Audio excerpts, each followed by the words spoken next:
பார்க்கலாம். அனைவருக்கும் இனிய மாலை வணக்கம். இன்றைக்கு இலக்கண பகுதியை பார்க்க இருக்கிறோம். பொது தமிழ்ல அலகு 1ல் இருக்கக்கூடிய இலக்கண பகுதிகள். அதுல எழுத்து இலக்கணம் அப்படிங்கிற பகுதியை பார்க்க இருக்கிறோம். எழுத்து இலக்கணத்தை பொறுத்த வரைக்கும் 6ஆம் வகுப்பிலிருந்து 12ஆம் வகுப்பு வரை இருக்கக்கூடிய எல்லா இலக்கண பகுதிகளையும் நாம் பார்த்துருக்க வேண்டிய கட்டாயத்தில் இருக்கோம். அப்ப எல்லாமே பார்த்துக்கிட்டோம்னாக்க எந்த கேள்வி கேட்டாலும் விடை எழுதுறதுக்கான வாய்ப்புகள் அதிகம்.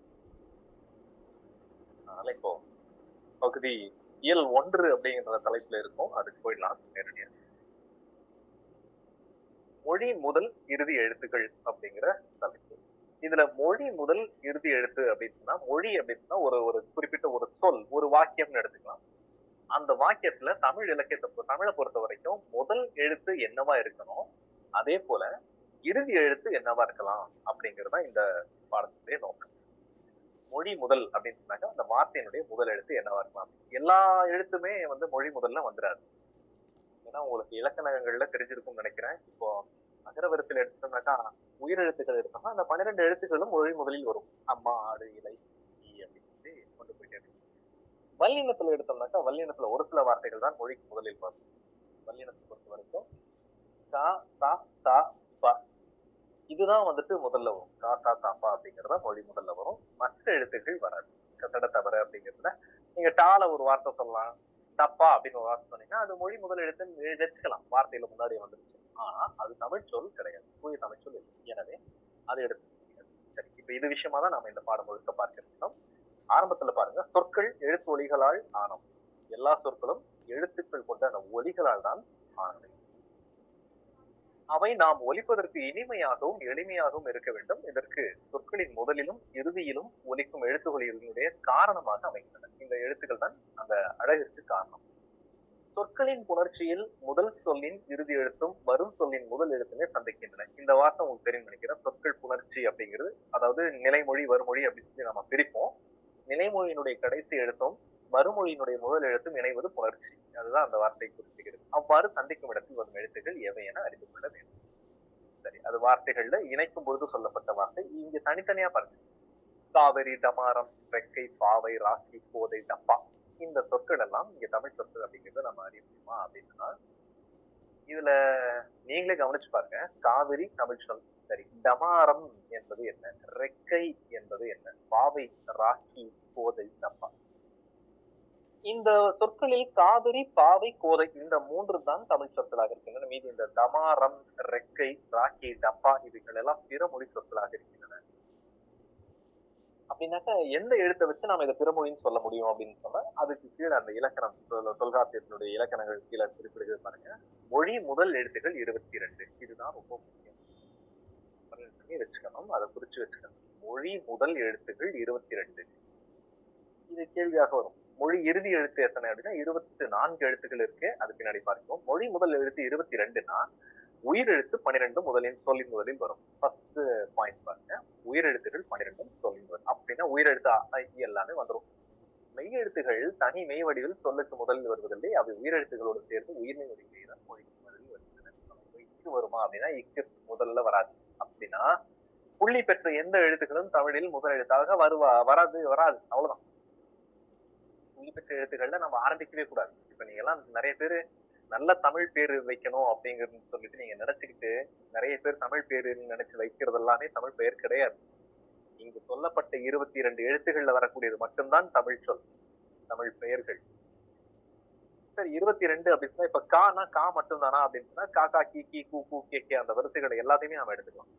அந்த வரிசைகள் எல்லாமே எடுத்துக்கிட்டாலுமே கூட கா மட்டும்தான் மொழி முதலில் வரும் எழுத்து அப்படின்னு சொல்லிட்டு தொல்காப்பியர் குறிப்பிடுகிறார். பிறகு நாம் தான் அதை விரிவுபடுத்தி தெரிந்து கொள்ள வேண்டும். இப்ப அடுத்தது கொடுத்திருக்கோம் 2.3ல பாருங்க. காங்கா, சாங்கியா அந்த கணம் அப்படிங்கிறது வரும். கவனிச்சு பாத்தீங்கன்னா தெரியும். அடுத்தது பாருங்க 4வது ட, ந, ர, ல, ழ, ள, ரண அப்படிங்கிற 8 வரிசையில் சொல்லின் முதலில் வருவது இல்லை. இப்ப நம்ம வருங்கிறது தெரிஞ்சுக்கிட்டோம்னா அடுத்தது வராதுங்கிறத நம்ம கண்டுபிடிச்சிடணும். ஆயுத எழுத்து சொல்லின் முதலில் வராது. அடுத்தது குறள்ங்கிற சொல் பிரிக்கிறாங்க. இக்கு கூட்டல் ஊ அதான் கூ, இருக்குட்டல் ஆதான் ரா, இழு தனியா பிரிச்சுக்கலாம். அப்போ இதுல சொல்லில் முதலில் எந்த எழுத்து இருக்கு அப்படின்னா கூங்கிற உயிர்மை எழுத்து இருந்தாலுமே இக்கு கூட்டல் ஊன்னு பிரிக்கும் போது இக்குதான் முதல் எழுத்தா இருக்கு. இது நமக்கு விளக்கம் தர்றது, அவ்வளவுதான். அடுத்து இங் என்னும் மெல்லிரமை விதம் என்ற பொருளில் தரும். இது ரொம்ப முக்கியம். அதுக்கு எப்படின்னாக்கா அந்த ஞனம் அப்படின்னா சொல்லின் பொருள் தருக, நாயும் சொல்லின் பொருள் எழுதுக அப்படின்னு சொல்லிட்டு இலக்கணத்துல கேள்வி கேட்டாங்கன்னாக்கா அப்படி ஒரு அர்த்தமே இல்லையே நினைச்சிடக்கூடாது. ஞனம் அப்படின்னு சொல்லி எதை கொடுத்தாலும் இந்த பகுதியை படிக்காதவர்களுக்கு கண்டுபிடிக்கவே முடியாது. இங்கனம் அங்கனம் அப்படின்னு சொல்லும் போது நீங்க இப்ப யோசிச்சு பாருங்க, அவ்விதம் இவ்விதம் அப்படின்னுமோ சொல்லுவோமா? அப்ப அந்த விதம் அப்படிங்கிற பொருள் அவ்விதம் இவ்விதம் அப்படிங்கறதா இங்கனம் அங்கனம். இங்கனம் அப்படிங்கிறது விதம் அப்படிங்கிற பொருள்ல வருது. ஆனாலும் இந்த சொல்லும் தனியா வராது. ஆ இ உ என்ற சுட்டெழுத்துகளுடன் தான் வரும். அதான் சொன்னேன், அங்கனம் இங்கனம் உங்கனம் அப்படிங்கிறது ஏ என்பது யா என்பது வினா எழுத்துக்களோட வரும். எங்கனம் யாங்கனம் அப்படின்னு சொல்லும் போது அது வினாவா மாறும். எங்கனம் அப்படிங்கிறது எவ்விதம், யாவிதம் அப்படிங்கிற மாதிரி யாங்கனம் அப்படின்னு வரும்போது வினாவா மாறி. அப்போ கணம் அப்படிங்கிற ஒற்றை வார்த்தை சுட்டெழுத்துகளோடும் வினா எழுத்தோடும் சேர்ந்து வரும். இப்படி பிரிச்சு கேட்டாங்கன்னு வச்சுக்கோங்க, எந்த சொல் ஏதோ ஒரு வார்த்தை கொடுத்து சுட்டெழுத்தாகவும் வினா எழுத்தாகவும் வரும் அப்படின்னு சொல்லி கொடுத்தாங்கன்னா நீங்க கொஞ்சம் போட்டு மண்டையை போட்டு உடைச்சுக்கிட்டு தான் இதுக்கு பதில் சொல்ல முடியும். கணம் அப்படிங்கிறது ஆ இ உ அப்படிங்கிற சுட்டெழுத்தோட சேரும்போது அங்கனம் இங்கனம் ஊங்கனம் அப்படின்னு மாறும். ஏ யா அப்படிங்கிற வினா எழுத்தோட சேரும்போது எங்கனம் யாங்கனம்னு மாறும். அப்போ கணம் என்ற சொல் மிக முக்கியமான சொல் அப்படிங்கிறது தெரிஞ்சுக்கணும். இதுல ஒரு சில எக்ஸெப்ஷன்ஸ் எல்லாம் கொடுத்துருக்கு பாருங்க கீழே. உங்கனம் என்றது என்ற என்ற என்ற சொல் தற்பொழுது தமிழகத்தில் வழக்கில் இல்லை. ஆனால் தமிழ் இலக்கியங்களில் இந்த சொல் பயன்படுத்தப்பட்டிருக்கிறது. இன்றும் இலங்கை தமிழர் உங்கு உங்கனம் போன்ற சொற்களை பயன்படுத்தி வருகின்றனர். அப்போ கணம்ங்கிறது பாருங்க, இலங்கை தமிழர்கள் இன்றும் பயன்படுத்துகிறார்கள். உங்கு உங்கனம் அப்படிங்கிற சொற்களை பயன்படுத்துறாங்க, தெரிஞ்சுக்க. அடுத்த பக்கம் போயிடலாம். இப்ப இதை இன்னும் ஷார்ட் கட்டா அப்படியே தெரிஞ்சுக்கலாம் அப்படின்னு சொன்னா, மொழி முதல் எழுத்துக்கள் அந்த பாக்ஸ்ல இருக்கிறத பாருங்க. உயிரெழுத்துகள் 12, மெய்யெழுத்துகள் 10, மொத்தம் 22. இப்ப உயிரெழுத்து 12, மெய்யெழுத்து 10ன்னா அந்த மெய்யெழுத்தை எப்படி ஞாபகம் வச்சுக்கலாம் தெரியுங்களா? நீங்க வல்லினம் மெல்லினம் இடையினம் எழுதி பார்த்திருப்பீங்கன்னு நினைக்கிறேன். வல்லினம் கசட தவற, மெல்லினம் ஞான நமன, இடையினம் யாரட வழல, இல்லையா? இப்போ இந்த முன்னாடி மொழி முதல் எழுத்துக்கள் அப்படிங்கிற ஹெட்டிங்ல பாருங்க 22 அப்படின்னு சொல்லி நம்ம படிச்சோம் இல்லையா? அது தேர்ட் பாயிண்ட் பாருங்க.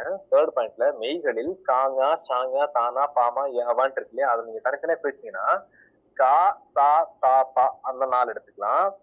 இந்த 4 எடுத்துக்கலாம். மெல்லினத்துல வல்லினத்துல 4, மெல்லினத்துல 4, இடையினத்துல யாவா இந்த 2 தான் இருக்கு. இப்படி நீங்க பிரிச்சுக்கிட்டீங்கன்னா இந்த 22 எழுத்துக்களை கண்டுபிடிச்சுக்கணும். உயிர் 12, மெய் 10ல வல்லினம் 4, மெல்லினம் 4, இடையினம் 2. இப்படி எடுத்தீங்கன்னாக்கா இந்த 22 அப்படிங்கிற கூட்டுத்தொகை உங்களுக்கு கண்டுபிடிக்கும். இப்ப அடுத்த டாபிக் மொழி இறுதி எழுத்துக்கள் 24. 24 என்ன? மறுபடியும் மொழி இறுதி எழுத்துன்னு என்ன? வார்த்தையினுடைய கடைசியில் வரக்கூடிய எழுத்து.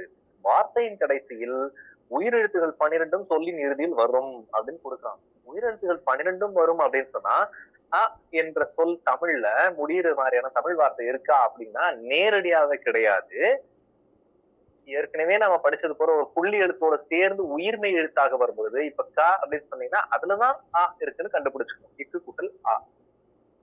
நேரடியா ஆல முடிஞ்சுதா அப்படின்னு சொன்னாக்கா சில இடங்கள்ல அளபடைகள்ல வரும். படா அப்படின்னு சொல்லி கொடுத்திருப்பான். படா நெடில் கொடுத்து ஒரு ஆ கொடுத்திருப்பான். அங்க நீங்க வேணா கண்டுபிடிச்சுக்கலாம். மற்றபடி வேற எந்த இடத்துலயுமே அப்படி தனித்தனியா பிரிந்து வராது, எழுத்துக்கள் வராது. சரி, அப்ப உயிரெழுத்துக்கள் 12 சொல்லின் இறுதியில் வரும். மெய்களில் இப்ப அதே மாதிரி கசட தவறு அப்படின்னு பிரிச்சோம்னா எந்த வல்லினமும் சொல்லின் இறுதியில் வருவது இல்லையா? இக்குன்னு முடியக்கூடிய ஒரு வார்த்தை சொல்லுங்க அப்படின்னா கண்டுபிடிக்க முடியாது. இச்சுல முடியக்கூடிய ஒரு வார்த்தை தமிழ் சொல் சொல்லுங்கன்னா முடியாது. நீங்க இங்கிலீஷ் வார்த்தை சொல்லிடலாம். டச் அப்படிங்கிற வார்த்தை சொல்லலாம். டச் அப்படிங்கிறதோ அல்லது பக்கெட் அப்படின்னு நீங்க சொல்றீங்கன்னாக்கா இட்டு வந்துருச்சு அப்படின்னு சொல்லி கடைசியில வார்த்தையில வந்து சொல்ல முடிச்சா, ஆனா அது ஆங்கில சொல்லா மாறிடுது இல்லையா? அப்போ வல்லினங்கள் எதுவுமே ஒரு மொழியினுடைய இறுதியில் வருவதில்லை. அதே போல ஞான நமன எரல வழல அப்படிங்கிறதுல மெல்லினத்துல இந்த ஃபர்ஸ்ட்ல கூடிய ஞாவை விட்டீங்கன்னா 2வது பாயிண்ட் பாருங்க. இஞ்சு இன்னு இந்து இம்மு இன்னு. அப்ப ஞான நமன அந்த 6 மெய் எழுத்துல இங்கு வர்றதில்ல. ஏன்னா இங்கு அங்க முன்னாடியே வந்துருச்சு.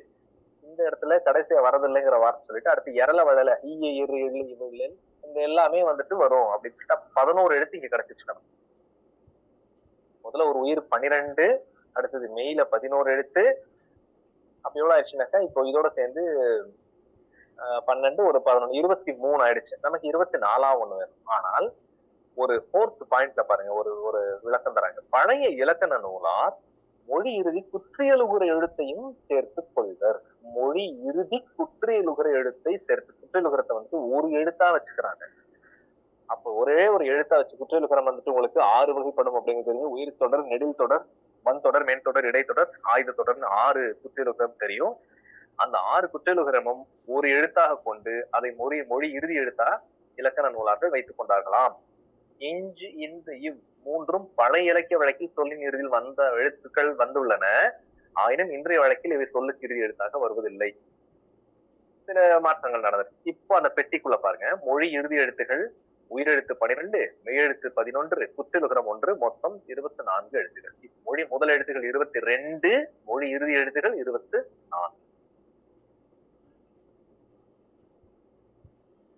அடுத்த தலைப்பு புணர்ச்சி. புணர்ச்சி அப்படிங்கிறது 2 சொற்கள் இணைவது புணர்ச்சி இல்லையா? அந்த இணையும் பொழுது சில மாற்றங்கள் எல்லாம் சின்ன கிளாஸ்ல எல்லாம் நீங்க படிச்சிருப்பீங்க.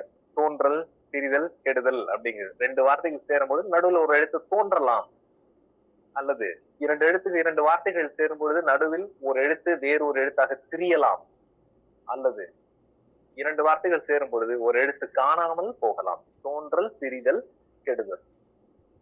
அந்த வகையில தமிழ் கூட்டல் அரசி பாருங்க, ஒரு எடுத்துக்காட்டு. தமிழ் கூட்டல் அரசி, தமிழ் அரசி. இப்ப என்ன ஆயிடுச்சு அப்படின்னு சொன்னா, நடுவுல ஒரு எழுத்து காணாம போய் வேறு எழுத்தாக மாறிடுச்சு. இப்ப இது பிரிதல். நாடு கூட்டல் பண், நாட்டு பண். ஒரு எழுத்து உள்ள புதுசா உள்ள சேர்ந்துருச்சு. வார்த்தைகள் வந்துட்டு தோன்றல். இதெல்லாம் தான் தோன்றல்னா என்ன, பிரிதல்னா என்ன, கெடுதல்னா என்னன்னு தெரிஞ்சு வச்சுக்கணும். சரி, இப்போ ஒரு வார்த்தை 2ஆ பிரிச்சிருக்கோம் இல்லையா? தமிழ் கூட்டல் அரசிங்கிற வார்த்தை பிரிச்சோம்னா, இந்த தமிழ் அப்படிங்கிறது நிலை மொழின்னு பேர். அது ஒரு இடத்துல நிலை பெற்று நின்று அர்த்தத்தை கூறுகிறது. அரசி என்பது வரும் மொழி என்று அர்த்தம். அதாவது பின்னால் தொடர்ந்து வரக்கூடிய சொல். எனவே நிலைமொழியினுடைய ஈற்றெழுத்துனா கடைசி எழுத்து, வரும் மொழியினுடைய முதல் எழுத்தும் இணைவதுதான் புணர்ச்சி. சரி, அடுத்தது உயிர் ஈறு, மெய் ஈறு. இதுல 2 வகையில நீங்க பொருள் தெரிஞ்சுக்கணும். ஒரு சொல் பகுபதம், பகாபதம்ங்கிற வார்த்தை கேள்விப்பட்டிருக்கீங்க. பகுபதம் அப்படின்னு சொன்னாக்கா பிரித்து எழுதக்கூடியது இல்லையா? பகாபதம்னா அதை பிரிக்க கூடாது. அதே போல புணர்ச்சி விதியில வரக்கூடிய வார்த்தைகளும் சில வார்த்தைகளை தான் நாம பிரிக்க முடியும், சிலதை வந்து புணர்ச்சிக்கு பயன்படுத்த முடியாது. இப்ப தமிழ் அப்படிங்கிற சொல்ல புணர்ச்சி விதி தருக அப்படின்னு சொல்லி கேட்க முடியாது, ஏன்னா ஒற்றை சொல். தமிழ் அமுது என்று சொல்லும் பொழுது இரட்டை சொல் பிரிச்சுக்கலாம். இப்ப தமிழ் என்ற சொல்லில் ஹெட்டிங் வரிசையா வச்சு பார்க்கும் பொழுது உயிர் முதல் மெய் முதல், உயிர் ஈறு மெய் ஈறு, ஃபர்ஸ்ட் உயிர் ஈறு மெய் ஈறுன்னு இருக்கு இல்லையா? இப்போ ஒரு வார்த்தை தரப்பட்டிருந்து அந்த வார்த்தையினுடைய முதல் எழுத்து என்ன அப்படிங்கிறது சொல்லிட்டீங்கன்னா அது உயிர் முதல். அதே வார்த்தையினுடைய கடைசி எழுத்து என்னன்னு சொல்லிட்டீங்கன்னாக்கா அது உயிர் ஈறு. அதே போல முதல் எழுத்து மெய் எழுத்துன்னு கண்டுபிடிச்சீங்கன்னாக்கா மெய் முதல், கடைசி எழுத்து மெய் எழுத்து தான் வந்திருக்குன்னு கண்டுபிடிச்சீங்கன்னா அதுக்கு மெய் ஈறு. இதுல ஒரு சின்ன ஒரு விளக்கம் என்ன அப்படின்னா, அந்த பெட்டியில பாருங்க, மணி மாலை அப்படிங்கிற வார்த்தையை கொடுத்து பிரிச்சிருக்கான். மணி கூட்டல் மாலைன்னு பிரிது. அப்ப அந்த நிலைமொழியா இருக்கக்கூடிய மணி என்பதில் நீய பிரிச்சோம்னா எண் கூட்டல் ஈ. அப்போ ஈ என்பது உயிர் எழுத்து, உயிர் ஈறு அப்படின்னு சொல்ல தெரியும். அடுத்து இன்னொரு வார்த்தை கொடுத்திருக்காங்க, பொன் வண்டு. அதே கட்டத்துக்குள்ள இருக்கு. பொன் வண்டுங்கிற வார்த்தை தரப்பட்டிருக்கு. பொன் வண்டு பிரிச்சோம்னா பொன் கூட்டல் வண்டு, நிலைமொழி ஈட்டெழுத்து இன்னு, பொன். அப்ப அது மெய் ஈறு. சரி, ஈட்டெழுத்து அப்படின்னு சொன்னாக்கா நிலைமொழியினுடைய கடைசி எழுத்தை கண்டுபிடிக்கணும். அடுத்தது உயிர் முதல் மெய் முதல் அப்படின்னு இருக்கு இல்லையா? அதுக்கு என்ன பண்ணணும்னா பிளஸ்க்கு அடுத்தது என்ன வார்த்தையில ஆரம்பிக்குதோ, என்ன சொல் இருக்கோ அதுதான் முதல் அப்படிங்கிறது. வாழை கூட்டல் இலை அப்படிங்கறத பிரிச்சோம்னாக்கா வாழை கூட்டல் இலை பிரிச்சோம்னா வாழை இலைங்கிற வார்த்தைய மறுமொழிதான் பார்க்கணும். ஈ என்பது உயிரெழுத்து, அப்போ அதுக்கு பேரு உயிர் முதல். அடுத்தது தமிழ் நிலம் அப்படிங்கிற வார்த்தை தரப்பட்டது. பிரிச்சோம்னா தமிழ் கூட்டல் நிலம். அந்த நீய பிரிச்சீங்கன்னா இந்து கூட்டல் ஈன்னு வருது. அப்போ இந்துதான் இருக்கு இல்லையா? அது வந்துட்டு மெய் முதல். அப்போ உயிர் ஈறு மெய் ஈறு அப்படின்னு சொன்னாக்கா வார்த்தையினுடைய கடைசியை பார்க்கணும், அல்லது நிலைமொழியினுடைய கடைசியை பார்க்கணும்.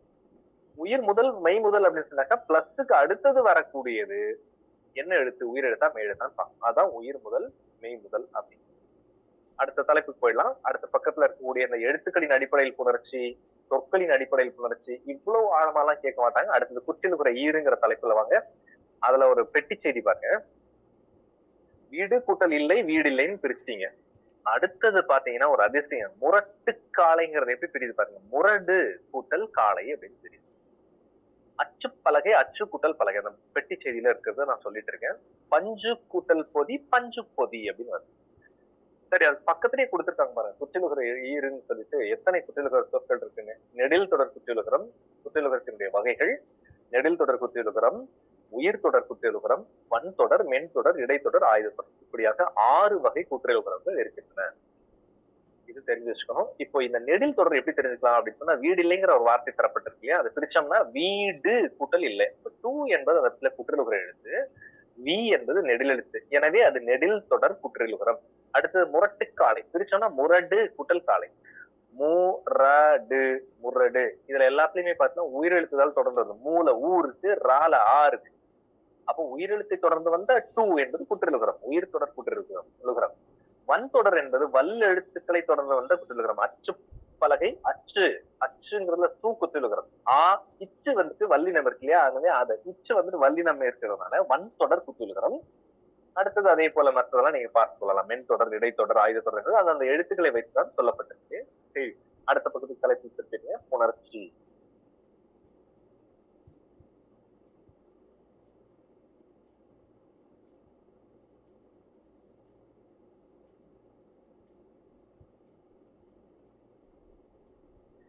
உணர்ச்சி என்பது ஏற்கனவே இப்ப இவ்வளவு நேரம் நம்ம பார்த்தோம். முன்னாடியே வந்துட்டு நிலைமொழியினுடைய ஈட்டெழுத்தும் வறுமொழியினுடைய முதல் எழுத்தும் சேர்வதுதான் புணர்ச்சி அப்படின்னு. அந்த புணர்ச்சியில 3 வகைகள் சொல்லியிருக்கேன். அதாவது தோன்றல், திரிதல், கெடுதல் அப்படின்னு. இப்ப இங்க நம்ம பாடப்பகுதியை பொறுத்த வரைக்கும் இயல்பு புணர்ச்சி, விகார புணர்ச்சி ஒரு 2 தலைப்பு கொடுத்திருக்காங்க இல்லையா. எந்த ஒரு மாற்றமும் இல்லாமல் ஒரு சொல்லானது இரண்டாக பிரிந்திருக்கக்கூடிய சொற்கள் ஒன்றா சேரும்பொழுது எந்த மாற்றமும் இல்லை அப்படின்னு சொன்னா அதுக்கு பேர் இயல்பு புணர்ச்சி. ரொம்ப எளிமையா அவ்வளவுதான். தாய் கூட்டல் மொழி, தாய்மொழி, முடிஞ்சு போயிடுச்சு, அதோட நிறுத்திடலாம். அது வந்துட்டு இயல்பு புணர்ச்சி. விகார புணர்ச்சியில தான் அந்த 3 வகையான மாற்றங்கள் நடைபெறும். தோன்றல், திரிதல், கெடுதல் அப்படின்னு. தோன்றல் அப்படின்னு சொன்னாக்கா 2 வார்த்தைகளை சேர்க்கும் பொழுது புதுசா சேரும். கீழே கொடுத்துருக்காங்க புணர்ச்சியினுடைய 2வது தரப்பு. 2 சொற்கள் இணையும் பொழுது நிலைமொழியிலோ வறுமொழியிலோ அல்லது இரண்டிலுமோ மாற்றங்கள் நிகழுமா, அது விகார புணர்ச்சி எனப்படும். விகார புணர்ச்சி தோன்றல், திரிதல், கெடுதல் என 3 வகைப்படும். இது கேட்கலாம், விகார புணர்ச்சியின் வகைகள் யாவை அப்படின்னு சொன்னா தோன்றல், திரிதல், கெடுதல். விகாரம் என்றால் எழுத்து மாற்றம் அப்படின்னு, ஏதோ ஒரு மாற்றத்திற்கு உள்ளாவதற்கு பேர்தான் விகாரப்படுதல். அது வந்து 3 வகைகள்ல இருக்கு. ஒன்று தோன்றல், இன்னொன்று திரிதல், இன்னொன்று கெடுதல். தோன்றல் என்பது 2 சொற்கள் சேரும் பொழுது ஒரு நடுவில் ஒரு எழுத்து தோன்றலாம், அதான் தோன்றும். தமிழ் கூட்டல் தாய், தமிழ் தாய், இத்து வந்துருச்சா, அதுக்கு பேரு தோன்றல். வில் கூட்டல் கொடி, விற்கொடின்னு மாறும், அப்போ அதுக்கு பேரு திரிதல், எழுத்து மாற்றம். மனம் கூட்டல் மகிழ்ச்சி, மன மகிழ்ச்சி அப்படின்னு ஆகுது. அப்ப என்ன ஆகுது, இந்த இடத்துல இம்மு காணாம போயிடுச்சு, இதுக்கு பேரு கெடுதல். இதுதான் இந்த 3 வகையான புணர்ச்சி வகை அப்படிங்கிறது. மதிப்பீடுக்கு போயிடலாம். மதிப்பீட்டுல விகார புணர்ச்சி என்பது எத்தனை வகைப்படும், நேரடியான கேள்வி இப்பதான் பார்த்தோம். விகார புணர்ச்சி என்பது 3 வகைப்படும். பால் ஆடை, இது சொல்லக்கூடிய புணர்ச்சி என்னன்னா பால் கூட்டல் ஆடை, இல்லு வந்துட்டு ஆவா மாறிடுச்சு, அப்ப திரிந்திருக்கா, திரிதல் அப்படிங்கிற இதுல விடைய நாம தெரிஞ்சுக்கணும். அடுத்தது பொறுத்துக கொடுத்திருக்காங்க பாருங்க. மட்பாண்டம் அப்படிங்கிறது என்னவா இருக்கும் அப்படின்னு சொன்னா நிச்சயமா வந்துட்டு திரிதல் தான். மண் பாண்டம் அப்படிங்கிறது மட்பாண்டம்னு திரிது, வேறு எழுத்தா மாறுது. மரவேர், மரம் கூட்டல் வேறு, இம்மு காணாம போயிடுச்சு, அப்போ அது வந்து கெடுதல், விகாரம். மணி கூட்டல் முடி, மணிமுடி, ஒன்றும் எந்த மாற்றமுமே இல்லை, இயல்பு புணர்ச்சி. கடை கூட்டல் தெரு, கடை தெரு, ஒரு எழுத்தானது தோன்றுகிறது, தோன்றல், விகாரம். இதோட இந்த தலைப்பு முடியுது. அடுத்து மறுபடியும் இன்னும் கொஞ்சம் புணர்ச்சியினுடைய விளக்கங்கள் இன்னும் கொஞ்சம் நிலைமொழி, வருமொழி அப்படின்னு சொல்லிட்டு ஏற்கனவே நம்ம பார்த்ததுதான். கலை கூட்டல் அழகு, பெட்டி செய்திக்குள்ள நேரடியா போயிடலாம். கலை கூட்டல் அழகு உயிர் ஈருன்னு கொடுத்துருக்கான் பாருங்க. இப்ப எப்படி நீங்க கண்டுபிடிச்சுக்கணும் அப்படின்னாக்கா, அந்த கலை அப்படிங்கிறதுல இருக்கக்கூடிய ஐ இருக்கு, அதுதான் உயிரெழுத்து கிடைச்சியா. மண் கூட்டல் கூட மட்குடம், அப்போ மண்குடம், சரி, மண் கூட்டல் குடம்னு பிரிச்சிருக்கு. மென் இன் என்பது மெய் ஈரு. வாழை இலை அப்படிங்கிறதுல முதல்ல கண்டுபிடிக்கணும்னா பிளஸ்க்கு இன்னாத கண்டுபிடிக்கணும். ஈர் முதல். வாழை மரத்துல மெய் முதல்னு கொடுத்திருக்கான். மாவை பிரிச்சோம்னா இம்மு கூட்டல் ஆணுதான் பிரியும், எனவே இம் என்பது மெய் எழுத்து முதலா வரும். அததான் சொல்றாங்க கீழே. அதை இன்னும் கொஞ்சம் சொல்றாங்க. உயிர் முன் உயிர், உயிர் முன் மெய், மெய் முன் உயிர், மெய் முன் மெய் அப்படின்னு சொல்லிட்டு அந்த பெட்டியில கொடுத்திருக்காங்க. அதுக்கு என்ன அப்படிங்கிறதுக்கு விளக்கம் தந்திருக்கு. இப்ப நீங்க உங்களுக்கு உயிரெழுத்து எது மெய் எழுத்து எதுன்னு தெரிஞ்சுன்னா தெளிவா இருந்தீங்கன்னாக்கா நீங்க என்ன வார்த்தை கொடுத்தாலும் கண்டுபிடிச்சணும். உயிர் முன் உயிர் எடுத்துக்காட்டு தருக அப்படின்னு சொன்னாக்கா பிளஸ்க்கு அந்தாண்டையும் முன்னாடியே உயிர் இருக்கணும், பிளஸ்க்கு அடுத்ததும் உயிர் இருக்குன்னு அர்த்தம், உயிரெழுத்து இருக்குன்னு அர்த்தம். உயிர் முன் உயிர் அப்படின்னு இலக்கணத்தை பொறுத்த வரைக்கும் முன் அப்படின்னா பின் அப்படின்னு அர்த்தம். முன்னாள் அப்படின்னு சொன்னா அடுத்தது அர்த்தம், அதுக்கு முன்னாடி கிடையாது. உயிர் முன் மெய் அப்படின்னு சொன்னாக்கா உயிர் எடுத்திருக்கணும் பிளஸ் மெய் எடுத்திருக்கணும். பனி அப்படிங்கறத பாத்தீங்கன்னா பனிக்காற்று இருக்கு இல்லையா, பனி ஈ இருக்கு, காற்றுல இக்கு இருக்கு. அப்ப கரெக்ட் தானே, உயிரை அடுத்து மெய் வந்துருக்கு. மெய் முன் உயிர் அப்படின்னு சொன்னா புள்ளிக்கு அப்புறம் மட்டும் உயிர் எடுத்து வருதுன்னு பிளஸ்ல பிளஸ் பிரிச்சு அதை பாத்துங்க. அடுத்து மெய் முன் மெய் இம்மு கிளை, மரக்கிளை, மரம் இம்மு கிளையில இக்கு, அப்ப ரெண்டுமே மெய் எடுத்தாரு. இதுல இந்த தலைப்புல வேற ஒண்ணும் நமக்கு தேவையில்லை. அடுத்த பக்கம் திருப்பிக்கலாம். அடுத்த பக்கத்துல உயிரீற்று புணர்ச்சி அப்படின்னு சொல்லி கொடுத்திருக்காங்க. உயிரீற்று புணர்ச்சி அப்படின்னு சொன்னா பிரிக்கும் பொழுது உடற்படுமை அப்படிங்கிற தலைப்பும் உள்ள கொடுத்திருக்கான். உயிரீற்று புணர்ச்சினாக்கா நீங்க பிரிக்கும் பொழுது உயிர் எழுத்து கடைசி அமைக்கணும், அதுதான் உயிரீற்று புணர்ச்சி. உடம்படுமைனா ரெண்டு உயிரெழுத்துக்கள் இணையாது. புணர்ச்சியை பொறுத்த வரைக்கும், தமிழ் இலக்கணத்தை பொறுத்த வரைக்கும் 2 உயிரெழுத்துக்கள் சேராது. அந்த ரெண்டையும் சேர்ப்பதற்காக, உடம்படுத்த அப்படின்னா இணைப்பதற்காக தோன்றக்கூடிய மெய்கள் பேர் தான் உடம்படு மெய்கள்.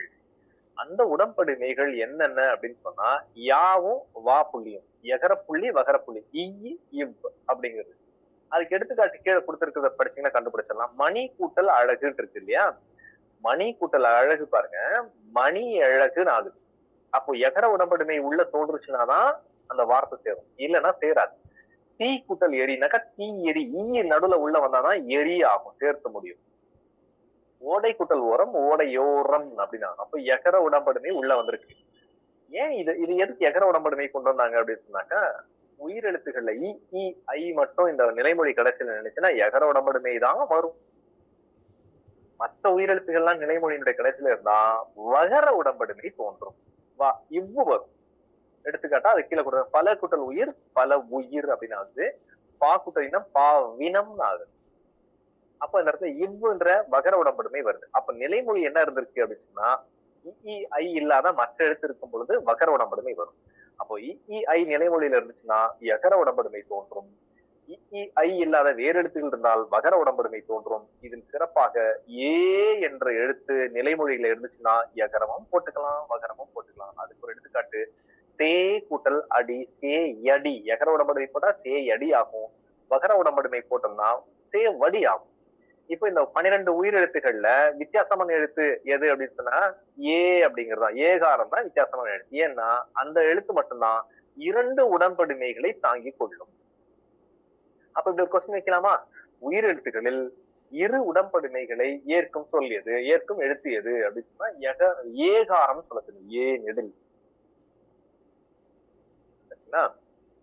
கொஞ்சம் ஆழமான சப்ஜெக்டா இருந்தாலும் டக்கு டக்கு நீங்க புரிஞ்சுக்கிட்டாலும் முயற்சி. அடுத்தது குற்றியலுகர புணர்ச்சி. குற்றியலுகர எழுத்துக்கள் கடைசியில் நினைக்கும் தூ சூடு தூ பூரு, இந்த 6 எழுத்துகள் தான் குற்றியலுகர எழுத்துக்கள் இல்லையா. கசட தபர வல்லினத்தின் மீது ஏறிய உகரம் தான் குற்றியலுகரம். அடுத்த பக்கம் திரும்பிங்கன்னா கண்டுபிடிச்சிடலாம். அடுத்த பக்கத்துல பாருங்க, தெரிந்து தெரியும் அப்படிங்கறத கொடுத்துருக்காங்க. பெட்டி செய்தி பாருங்க, வன் தொடர் குற்றியலுகரம், நாக்கு வகுப்பு அப்படிங்கிறதுல வல்லினத்தை தொடர்ந்து வந்த குற்றியலுகர எழுத்து. குற்றியலுகர எழுத்து கூ சூடு தூ பூரு, இந்த 6 தான். இந்த 6 நீங்க தெரிஞ்சு வச்சுக்கிட்டீங்கன்னு சொன்னாக்கா அது வார்த்தையில வரும்போது வார்த்தையினுடைய கடைசியில வரும். குற்றியலுகரம் சொல் நடுவுல வராது, குற்றியலுகர சொல் வார்த்தையினுடைய இறுதியில தான் வரும். சரி, இந்த குற்றியலுகர சொற்களை வந்துட்டு கூசூடு தூப்பூரு இந்த 6 எழுத்துக்களை கொண்டு இறுதியில் வரக்கூடியதான் குற்றியலுகர ஈறு அப்படின்னு சொல்றோம். சரி, அடுத்த தலைப்புல போயிடலாம். மெய் மயக்கம். மெய் மயக்கம் அப்படின்னா புள்ளி எழுத்துக்கள் வார்த்தையில் வருவது, அவ்வளவுதான். புள்ளி எழுத்துக்கள் வார்த்தையில் வருது. இப்ப நீங்க ஹெட்டிங்கவே எடுத்துக்கீங்க, மெய் மயக்கம். எத்தனை புள்ளி எழுத்து பாருங்க, மே இக்கு இம்மு, இத்தனை எழுத்துக்கள் கண்டுபிடிச்சிருக்கோம். அதுல இப்ப ஈயும் இம்மும் பாத்தீங்கன்னாக்கா அதுக்கு பேர் ஈரொற்று மெய்கள் அப்படின்னு சொல்லலாம். அதாவது 2 புள்ளி எழுத்துக்கள் ஒன்னா வந்துச்சுன்னா அதுக்கு பேர் ஈரொற்று மெய். இக்கும் கா வந்துச்சுனாக்கா இக்கு கா வருதா, 2 எழுத்தும் 2ம் இணையான சம்பந்தப்பட்ட எழுத்துக்கள் தானே இக்கும் காவும், அதுக்கு பேர் வந்துட்டு உடல்நிலை மெய் மயக்கம்னு பேரு. அதாவது தன்னோட புள்ளி எழுத்தும் தன்னுடைய எழுத்தும் வந்துச்சுனாக்கா அது பேரு உடல்நிலை. இன்னும் எடுத்துக்கலாமானாக்கா இன்னும் வந்து கடைசியில எடுத்ததுனால அதை எடுத்துக்கலாம். இப்ப உள்ள டாபிக் உள்ள போயிடலாம். நமக்கு வந்து எழுத்து பிழைகள் தோன்றுவதற்கு காரணமே இந்த காசா சாப்பா தான். இந்த எழுத்துக்கள் தான். நடுவுல இக்கு வரணுமா, இக்கு வரலாமா, இக்கு வரலாமா, இக்கு வரலாமா, வரக்கூடாதா அப்படிங்கிறது. நீங்க ஒரே ஒரு இலக்கண விதியை வச்சீங்கன்னாக்கா இது வரலாமா வேண்டாமா கருத்து. இயல்பாகவோ விதிப்படியோ நிலைமொழியில உயிரெழுத்து இருந்துச்சுனாக்கா இக்கு வரணும். அந்த 4 எழுத்து ஒரு காசா சாப்பா மிகும். அதான் இயல்பினும் விதியினும் நின்ற உயிர் முன், நின்ற உயிர் அப்படின்னா நிலைமொழியோட கடைசியில உயிரெழுத்து இருந்தால் மிகும். அதெல்லாம் மெய் கூட்டல் மயக்கம் இங்க வந்து ஃபர்ஸ்ட் எகர ஈட்டு சொற்கள் முன் மெய் வல்லினம் மிகவும் கொடுக்கலாம், மெல்லினம் மிகவும் கொடுக்கலாம். மெல்லினம் மெய் கூட்டல் மயக்கம் மெய் மயக்கம், மெய் கூட்டல் ஞானம் மெய் ஞானம், செய் கூட்டல் நன்றி செய் நன்றி. அப்போ எகர ஈற்று சொற்கள் முன் மெல்லினம் மிகுமா, வல்லினம் மிகுங்கிறது ஒரு பக்கம், மெல்லினமே மிகுது. அடுத்தது புலி கூட்டல் பக்கத்துல எடுத்துக்காட்டு கொடுக்குறான் பாருங்க. புலி கூட்டல் இல்ல அதுல ரெண்டாவது கீழே வேற்றுநிலை மெய்மயக்கத்தில் ஏற அழ முன்னர் மெல்லினம் மிகுமா. வேய் கூட்டல் வேங்குழல், கூர் கூட்டல் சிறை கூர்ஞ்சிறை, பாழ்கூட்டல் கிணறு பாழ்கிணறு. அப்போ வேற்றுநிலை மெய்மயக்கம்னாக்கா வேற வேற எழுத்துக்கள் வரும் பொழுது, இப்போ உடல்நிலை அப்படின்னு சொல்லும் போது சேம் அதே எழுத்துக்கள் வரும். மெய்க்கூட்டல் ஞானம் மெய்ஞானம்னு வந்துச்சு மேல, செய்கூட்டல் நன்றி செய் நன்றின்னு சொன்னோம். இதுக்கு பேர் உடல்நிலை மெய்மயக்கம். வேற்று நிலையில வந்துட்டு இந்த 3 எழுத்து யா ர ழ அப்படிங்கறதா வந்துட்டு வேற்று நிலைக்கு ஈரோட்டாக வரும். ஈரோட்டுனா 2 புள்ளி எழுத்தா வரும்னு அர்த்தம். நீங்க எடுத்துக்காட்டு வச்சு கண்டுபிடிச்சிக்கலாம். அடுத்து 3வது புலி என்ற சுவை பெயர் முன்னர் வல்லெழுத்து மட்டுமின்றி மெல்லினமும் இருக்குமா. புலிக்கு முன்னாடி வல்லின புளிக்கரியும் வரும், புளிங்கரி அப்படியும் வரும், புளிச்சோறும் வரும், புளிஞ்சோறும் வரும். அடுத்தது உயிரெழுத்து இறுதியாக கொண்ட மரப்பேருக்கு முன்னர் மெல்லினம் இருக்குமா. மா பழம் மாம்பழம். உயிரெழுத்து இறுதியாக கொண்ட மரப்பெயர்களுக்கு முன்னர் மெல்லினம். அதான் ரொம்ப உயிரெழுத்து கடைசியா இருக்கும், ஒரு மரத்து பேரா இருந்துச்சுன்னாக்கா அங்க மெல்லினம் இருக்கும். மாக்குத்தல் பழம் மாம்பழம், விளக்குட்டல் காய் விளக்காய். அடுத்தது பூக்கு மட்டும் ஒரு ஸ்பெஷல். பூ பெயர், பூ என்ற பெயர் முன்னர் வல்லினத்தோடு மெல்லினமும் மிகும். அதான் இலக்கணத்துல பூ பெயர் மென்மையும் தோன்றும் வரும். பூக்குட்டல் கொடி பூங்கொடியும் சொல்லலாம், பூக்கொடியும் சொல்லலாம், பூஞ்சோலையும் சொல்லலாம், பூச்சோலையும் சொல்லலாம், பூந்தொட்டியும் சரி பூத்தொட்டியும் சரி. அடுத்தது கற்பவை கற்பப்பின் அப்படிங்கிற பகுதி வாங்க. எழுத்து வகை அறிந்து பொறுத்துக அப்படின்னு இருக்கு. இயல் அப்படிங்கிற வார்த்தையில உயிர் முதல் ஈர் என்ன, இயல் அப்படிங்கிற எழுத்து வகை என்னன்னு நீங்க கண்டுபிடிச்சீங்க சொல்லுங்க. ஈங்கிறது வந்துட்டு உயிர் முதல் மெய்யீர், கரெக்டுங்களா? செகண்ட் ஆப்ஷன் இயல் அப்படிங்கிறது உயிர் முதல் மெய்யீர். புதிது என்பது மெய் முதல் உயிர். Fourth option. 3வது ஆணி, ஆண் எடில் உயிரெழுத்து தான், நீல ஈர்க்கு உயிர் உயிர் முதல் உயிர். First option. அடுத்து வரம் அப்படிங்கிறது அது எளிமையா இருக்கு இல்லையா. இவ்வு இன்பம் மெய் முதல் மெய்யீர். இது உங்களுடைய பேர் எல்லாம் பயன்படுத்தி நீங்க பார்க்கலாம். உங்க பேரை வச்சு நீங்க சொல்லி பாருங்களேன். உங்க பேர் என்ன இருக்கோ அந்த பேருக்கு வந்து எந்த எழுத்து உயிரெழுத்து முன்னாடியா மெய்யெழுத்து கடைசியா என்ன அப்படிங்கிறது நீங்களே கண்டுபிடிச்சுக்கலாம். கேள்வி 2, உணர்ச்சிகளை முதல் இற்று சொல் வகையால் பொறுத்துக. செல்வி குட்டல் ஆடினாள் அப்படிங்கிறது ஃபர்ஸ்ட்லயும் லாஸ்ட்லயும் வச்சு சொல்லுவோம். முதல் ஈற்று சொல் வகை. முதல் அப்படின்னு சொன்னாக்கா உயிர் முதல் பார்க்கணும், ஈற்று அப்படின்னு சொன்னாக்கா லாஸ்ட் இல்லையா. செல்வி கூட்டல் ஆடினாள் அப்படின்னு உயிர் ஈறு உயிர் முதல், உயிர் ஈறு உயிர் முதல். ஃபர்ஸ்ட் செல்வி கூட்டல் ஆடினாள் உயிர் ஈறு உயிர். பாலை கூட்டல் திணை. பாலைங்கிறது ஐயருக்கு, உயிர் ஈறு திணையில இத்து முதல் மெய் முதல், உயிர் ஈறு மெய் முதல். Fourth option. கோல் கூட்டலாட்டம் கோலாட்டம் இல்லையா. இல் அப்படிங்கிறது மெய், ஆ உயிர் மெய் உயிர். Second option.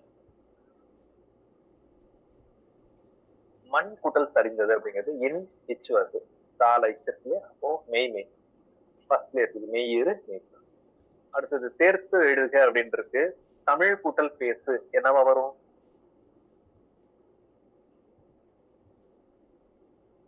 தமிழ் கூட்டல் பேசு தமிழ் பேசு, தமிழ் பேசு, தமிழ் பேசு, தமிழ் பேசுன்னு வர, தமிழ் பேசு அவ்வளவுதான். தமிழ் கூட்டல் பேசு தமிழ் பேசு, தமிழ் கூட்டல் பேச்சு தமிழ் பேச்சு அந்த இப்போ வரும். கை கூட்டல் கள் கைகள் தான், அவ்வளவுதான். பூக்கூட்டல் கள் ஆனா பூக்கள்.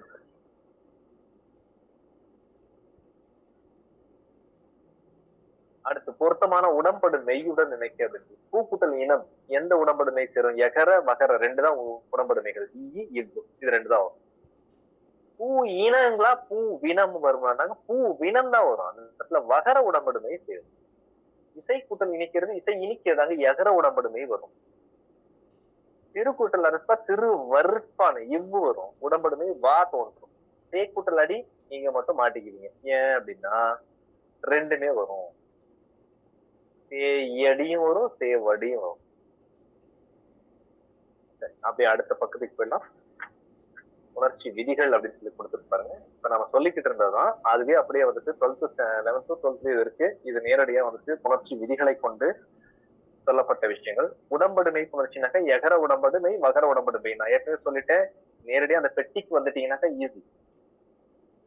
அந்த பெட்டியில பாருங்க, ரைட் சைட்ல கொடுத்திருக்கிறத பாருங்க. இ, இ, ஐ நிலைமொழியா இருந்துச்சுன்னா எகர உடம்படுமை வரும். பிற உயிர்கள் இருந்தா வகர உடம்படுமை வரும். ஏ இருந்துச்சுன்னா எகரமும் வரும், பகரமும் வரும். அவ்வளவுதான். இதுக்கு முன்னாடி நம்ம பார்த்ததும் அதான். அடுத்தது குற்றிலுகிற புணர்ச்சி அப்படிங்கிறது.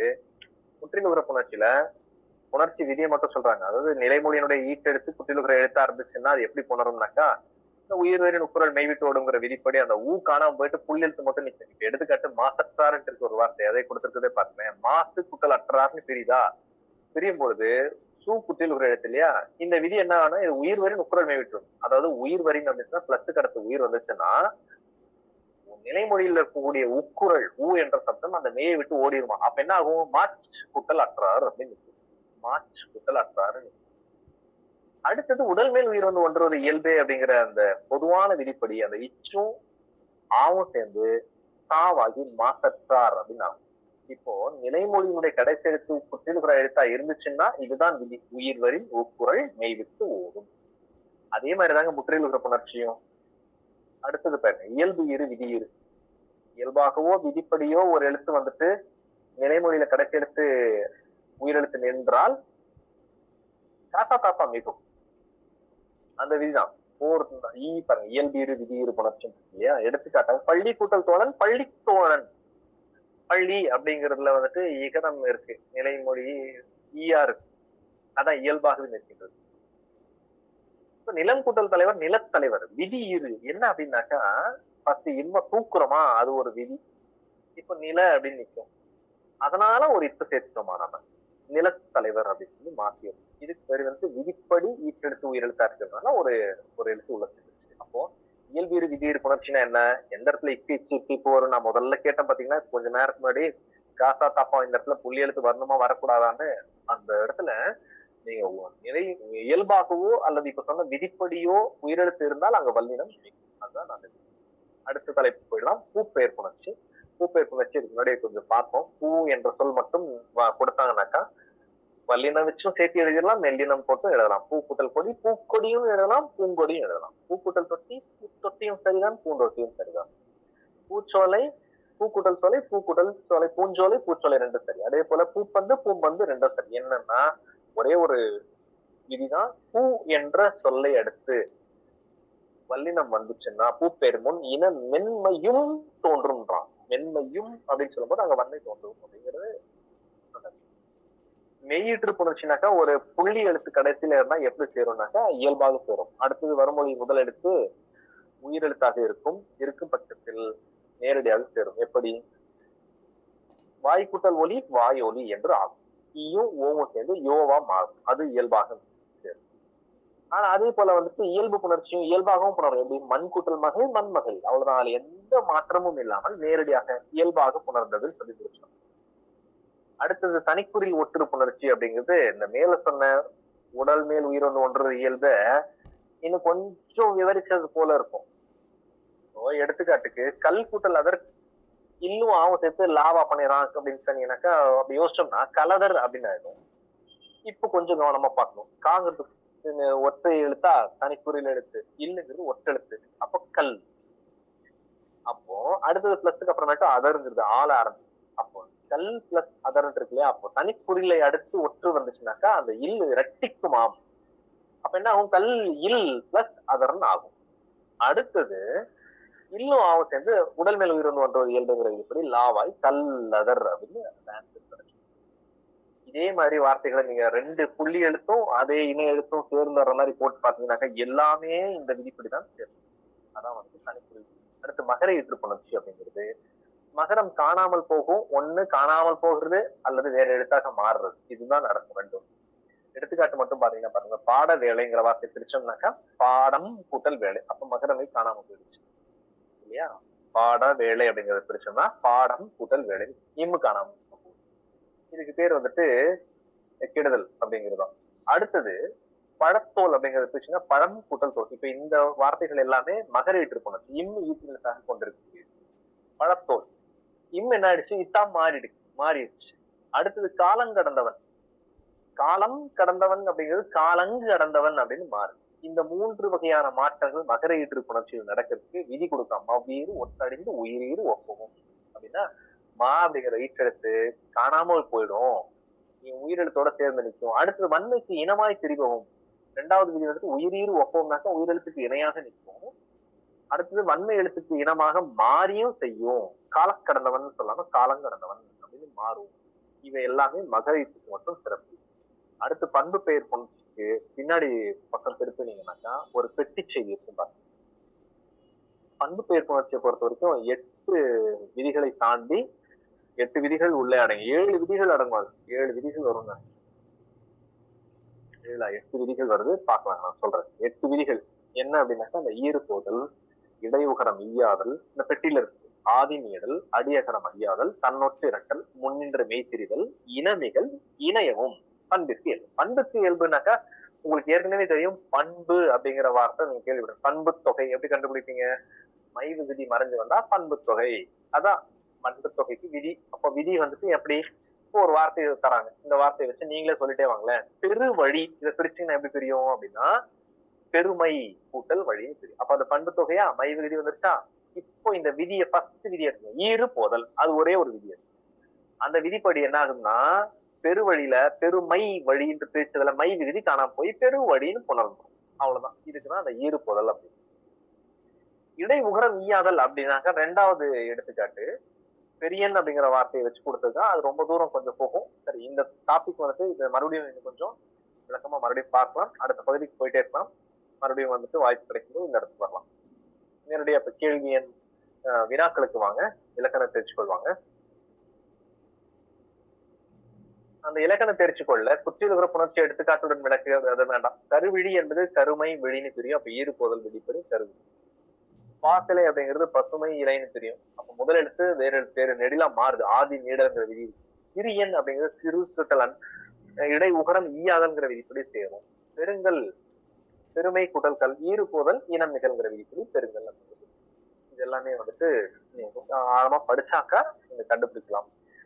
குறிக்கிறத மட்டும் தெரிஞ்சு வச்சுக்கணும், அது ரொம்ப முக்கியம். புலன் அறிவு அப்படிங்கிறது எப்படி தெரியும்னா புலன் கூட்டல் அறிவு. உடல் மேல் உயிர் வந்து ஒன்றோடு இயல்புப்படி சேரும். வில் ஒடிந்தது அப்படிங்கிறது வில் கூட்டல் ஒடிந்தது. இப்ப இதுவும் வந்துட்டு வில் இல்லும் பிளஸ் ஓவும் சேர்ந்து சேர்த்தீங்கன்னா விலோடிந்தது அப்படின்னு ஆயிரும். இங்க வில் ஒடிந்ததுன்னு. இதுதான் நான் சொன்னேன். தனிக்குறில் எடுத்து ஒற்று, தனிக்குறில் முன் ஒற்று உயிர்வேன் இரட்டுங்கிற விதிப்படி இல் ஆகும். 2 இல் ஆயிரும். அப்புறமேட்டும் இல்லும் கடைசி நிலைமொழியில் எடுக்கக்கூடிய ஒரு இல்லும் ஆவும் சேர்ந்து வில் ஓவும் சேர்ந்து வில் ஒடிந்தது. வழி இல்லை, வழி கூட்டல் இல்லை, வழி இல்லை.